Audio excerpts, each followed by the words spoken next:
nombreuses, et notamment les élus, les anciens élus, ou en tout cas des amis, des compagnons de route, montrent notre attachement à la résilience des jeunes.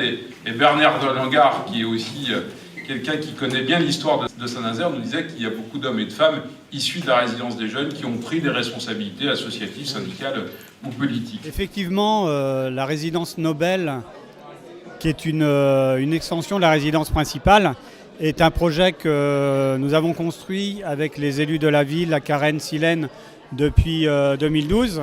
La concrétisation a lieu effectivement en 2017. Ça a pris du temps, mais le temps a été nécessaire pour réaliser un très beau projet.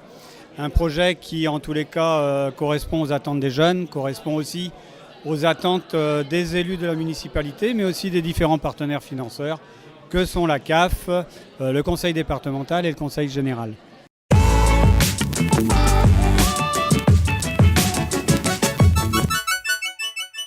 Alors moi, ça fait depuis 1 an que je suis au foyer des jeunes travailleurs. Je suis arrivé dans la nouvelle résidence au mois de février.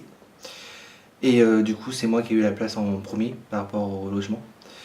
C'est moi qui ai choisi aussi mon logement pour la clarté, et parce que j'aimais bien la clarté. Alors moi, ce qui est bien sur la disposition du logement, c'est que en fait, le soleil donc dans la salle de bain, après du coup dans la chambre, et après du coup à l'entrée. Et du coup pour l'isolation, c'est très bien pour le chauffage. Et aussi pour les bruits, on n'entend pas les bruits, et puis c'est bien quoi, c'est carrément vraiment chez soi quoi. On n'est pas embêté par les voisins. Tu peux nous expliquer un peu le principe des parois là? En fait, c'est de diviser en 3 parties. C'est par exemple de diviser la salle de bain, après d'aller sur la chambre et d'aller dans la cuisine en fait. Comme ça au moins on peut avoir 3 pièces dans un appartement. D'accord. Donc ma présence ici est doublement récompensée, tant au niveau de la CAF qu'au niveau de l'UNAGE. Et je voudrais effectivement dire à messieurs les architectes, parce que je crois qu'il y a un associé qui est là, c'est la meilleure réalisation que j'ai jamais inaugurée. Voilà. Donc j'ai l'habitude en tant qu'administrateur de l'UNAGE, c'est-à-dire de l'Union nationale pour l'habitat des jeunes, au titre de mon mandat d'administrateur de la CNAF, de visiter et d'inaugurer un certain nombre de foyers de jeunes travailleurs. Je me réjouis d'ailleurs de voir que les initiatives sont de plus en plus nombreuses, mais je voulais souligner la qualité de celle que nous venons de voir, là, à Saint-Nazaire, qui est une opération menée par la ville de Saint-Nazaire et la Silène, dirais-je, en tant que partenaire. Et en tant que réalisation, je considère que c'est sans doute l'une des plus intelligentes que je n'ai jamais vue ni inaugurée. Et pour plein de raisons. Une première raison, c'est l'espace qui est dévolu à chaque locataire, la qualité de l'aménagement, la qualité de la luminosité avec des appartements qui sont traversants et qui donnent une grande impression d'espace, qui permettent la double exposition est-ouest et donc de favoriser tant le lever que le coucher pour le locataire. Et puis surtout, un respect des budgets avec un rapport qualité-prix qui est tout à fait exceptionnel, qui a été tenu et qui est de l'ordre de 1 500 € hors taxe du mètre carré, ce qui est une excellente performance. Et je souhaiterais que des initiatives de cette nature se propagent, dirais-je, dans toute la France, y compris dans l'action que l'UNAGE mènera dans les prochaines années de transition énergétique de l'ensemble de leur construction, qui veillera à ce que la qualité architecturale soit améliorée et que la performance énergétique soit au moins aussi identique que celle que nous avons aujourd'hui dans cette réalisation. Les résidents, mesdames et messieurs, les habitants. Donc cette journée correspond à un double événement, à la fois l'inauguration d'une extension de la résidence des jeunes et le 60e anniversaire de l'association et de la structure qui permet cet hébergement temporaire de jeunes âgés entre 15 et 25 ans. Donc une extension qui était rendue nécessaire par rapport à différents constats effectués sur le territoire de la Carène, à la fois une offre de logements adaptés aux moins de 25 ans insuffisante, un taux d'occupation de la résidence entre 95 et 100%, 250 jeunes qui sont accueillis de façon temporaire par an et une liste d'attente depuis plusieurs années entre 10 et 20 jeunes. Je voudrais aussi rappeler Christophe Cotta était le président de la résidence des jeunes et j'étais l'adjoint à l'urbanisme, président de Silène, je crois que c'est toujours une grande fierté. Christophe était venu me voir avec son directeur pour nous dire, bon écoutez, on est dans les murs, ce taux d'occupation dépasse en permanence les 100%, il nous faut augmenter la proposition envers ces jeunes et aujourd'hui c'est un aboutissement important. Donc merci à toi Christophe d'avoir soutenu ces enjeux de développement de cette résidence des jeunes. Il est bien celui-là. Non, un bel appartement, hein, celui-là. Voilà, donc là on est dans une colocation.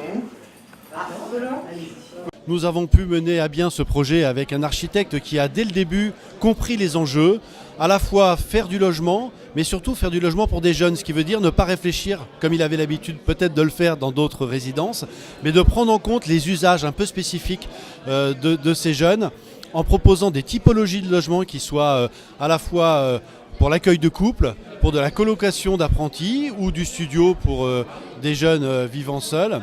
Et en même temps pouvoir résorber donc les files d'attente importantes que nous avions à l'époque.